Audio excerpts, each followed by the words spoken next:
ఆంధ్రప్రదేశ్లో కౌలు రైతులు వ్యవసాయం చేయడానికి తీవ్రమైన ఆర్థిక ఇబ్బందులు ఎదుర్కొంటున్నారు. పంటల సాగు చేయడం, వ్యవసాయ పనులకు అవసరమైన పెట్టుబడుల కోసం వారు ఎక్కువగా ప్రైవేట్ వ్యక్తులు, వ్యాపారుల వద్ద అప్పులు చేయాల్సి వస్తుంది. అయితే ఈ అప్పులను సకాలంలో తిరిగి చెల్లించాల్సిన కౌలు రైతులు తీవ్ర ఒత్తిడి, ఇబ్బందుల్లో పడుతున్నారు. ఈ పరిస్థితిని గుర్తించిన కొత్త కూటమి ప్రభుత్వం కౌలు రైతులకు ఆర్థిక చేయూత అందించాలనే ఉద్దేశంతో ముందుకు వచ్చింది. వ్యవసాయం చేయడానికి ప్రోత్సాహం ఇవ్వాలనే లక్ష్యంతో కౌలు రైతులకు రుణాలు మంజూరు చేయాలని ప్రభుత్వం నిర్ణయించింది. ఈ రుణాలను సహకార సంఘాల ద్వారా అందించేందుకు అవసరమైన కార్యాచరణను అధికారులు సిద్ధం చేస్తున్నారు. దీనివల్ల కౌలు రైతులు అప్పుల భారం నుంచి బయటపడి తమ పనులను సక్రమంగా, విజయవంతంగా సాగు చేసుకునే అవకాశం కలుగుతుందని ప్రభుత్వం భావిస్తుంది. ప్రభుత్వం కౌలు రైతులకు గరిష్టంగా ₹1,00,000 వరకు రుణం మంజూరు చేయాలని ప్రణాళికలు రూపొందిస్తుంది. ఈ రుణం పొందాలంటే కౌలు రైతులు తప్పనిసరిగా సంబంధిత అధికారుల ద్వారా జారీ చేసిన అవసరమైన పత్రాలు కలిగి ఉండాలి. అలాగే సంబంధిత సహకార సంఘ పరిధిలో నివాసం ఉండి ఆ సంఘానికి సభ్యులుగా ఉండాలి.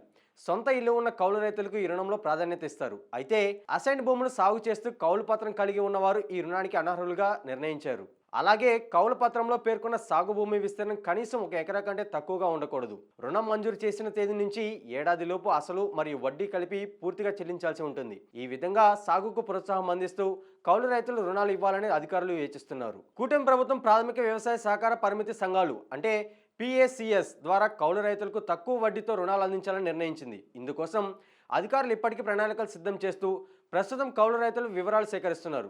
ఎంతమంది కౌలు రైతులు ఉన్నారు, వారి వద్ద ఎన్ని రుణ అర్హత కార్డులు ఉన్నాయి వంటి అంశాలను సమగ్రంగా పరిశీలిస్తున్నారు. ఈ సమాచారం మొత్తం సేకరించిన తర్వాత అర్హులైన కౌలు రైతులు రుణాలు మంజూరు చేసి ప్రక్రియను ప్రారంభించనున్నారు. ఈ రుణాల ద్వారా కౌలు రైతులు విత్తనాలు, ఎరువులు, ఇతర సాగు అవసరాలకు పెట్టుబడి సమకూర్చుకోగలుగుతారు. దీంతో వ్యవసాయ రంగానికి మరింత ఊతం లభిస్తుందని అధికారులు భావిస్తున్నారు. ఈ ప్రక్రియను వేగంగా పూర్తి చేసి త్వరలోనే పూర్తి స్పష్టత ఇవ్వడానికి అధికారులు కృషి చేస్తున్నారు.